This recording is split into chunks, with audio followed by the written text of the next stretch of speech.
Tell us like how the dynamic of the group goes about, because people are like sort of searching around for a title. Like, is it a group? Is it a band? Is it a collective? Just break that down, man, from your own mouths. Clement Marfo and the frontline, we're something else. Like, we're a band, but like we're like a fusion of like hip hop meets rock meets pop music meets soul. You know, we're all from different backgrounds, and that just like reflects in our music that we make as well.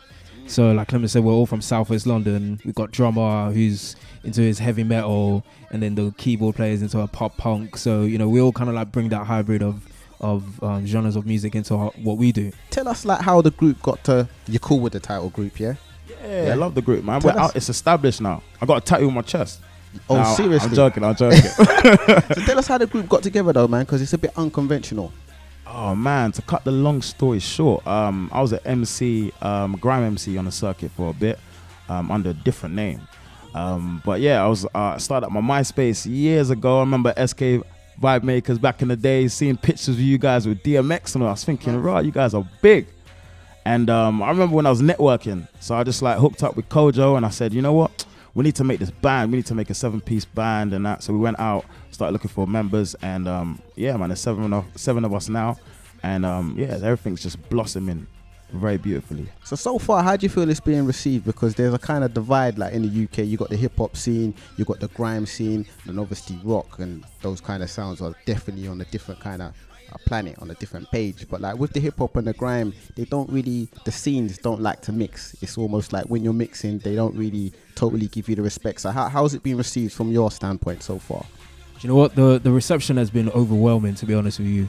It's like we go to different venues and play like different spots, but it's nice to see that, say, someone who's into grime or someone's into hip hop or someone who's into rock music can all be in the same room and feed off that same energy and like vibe to all the songs that we play live. So it's a nice response, man, and it's almost like bringing people together to like open their ears to like different styles of music, and that's exactly what we're all about, man. Do you feel like you're received better now than you would have been maybe 5-10 years ago? Totally, man. The door is open right now. Do you know, I remember back in the day, Dizzy Rascal, when he was signed to XL, and it was like such a big look for our culture. You know what I mean? Like, oh, Dizzy's signed, you know? This is a guy from the blocks. So when you see that, it's very inspiring to a lot of people. And I remember back in the day, it was just like the likes of Tinchy when he was like 16. You know what I mean? Now you see him now, he's like 24, 25 now, and it's an evolution, you know? You get to mature, and now it's your job. Back in the day, it was just like a thing like, I love this, it's a hobby, we go and do our sets on pirate stations, but now it's a job, so people see it as a way of business. And that's why you see so many successful black artists now, because the door is open, a lot of people are seeing that.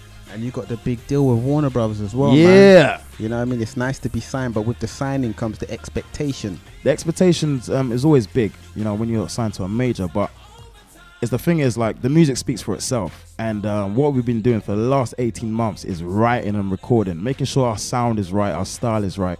Because we don't want to come out there one single and everybody's just like, where they at, you know, disappeared. I think what we want to do is be here for like 10 years. Do you know what I mean? We want to be recognized as like, these guys have got timeless music, timeless classics in a way. So you said that you compare yourself before to like N.E.R.D and like a mixture of Linkin Park and all that kind of stuff. Is that the closest comparison to what Clement Marfo and the Frontline's about?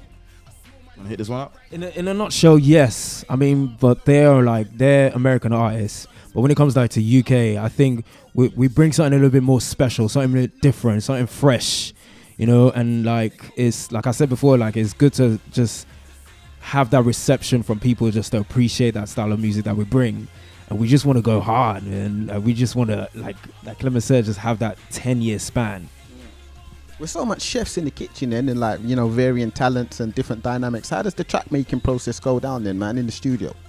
Sometimes it's like, sometimes we have like a jamming session, and we're like rehearsal space, and like Dion the drummer might just, you know, kick back some beat, and Clement might just be nodding his head, and like, you know, some lyrics might just pop into his head, and then a guitar lick comes across, and then, you know, I just might sing some melody, and sometimes it just happens like that. Everything we do is always natural. Yeah. I think it's a marriage. Like, as a band, you're gonna be together for years. So you gotta know each one's taste and interest and everything like that. So together, when we go in a rehearsal room, it's like there's a quality control. If there's a guitar line that everybody's like, yo, this is banging, everybody's gonna go with it, and you know what I mean. Everybody knows the level that we're trying to meet. It's definitely tough as well. A risk that you lot are taking. You know what I mean, with the band and stuff, because you know it could be like a peanut butter thing. People might like it, or people might be like, it's a risk. Everything's a risk in business. Everything's a risk. Do you know what I mean? Like, I think life is about risks. That's why it's so exciting. Do you know what I mean? And but what I must say that, because we're a 7-piece band, it's not just all black people, it's not all white people. There's a mix of culture, a mix of age, a mix of taste, backgrounds, everything like that. So it portrays in a way that we are a diverse band, and we appeal to so many different audiences. Do you know what I mean? There's a wide demographic to appeal to. So I don't think it's a risk. I think it's a thing where it's exciting. Definitely like a fusion of different kind of musics, man. You know, different music genres. You got your hip hop, you got your grime, you got your rock in there, and you know those different scenes, they don't always gravitate to, you know, people that try to mix it up. So how's it been received so far? I think it's quite positive, to be honest. I think when Jay-Z was out there and he did the collaboration with Linkin Park, a lot of people must have thought, bro, like, what are you doing? Like, don't go over to the rock side kind of thing. But if it works and it gels and it feels natural, then it's all good. But when it's forced, like, I'm going to say no names, but when it's like an MC that jumps onto a electro track, sometimes it's like, dude, it doesn't flow. Do you know what I mean? It doesn't go. Some people can get it right, the formula's right, but sometimes it doesn't match sometimes.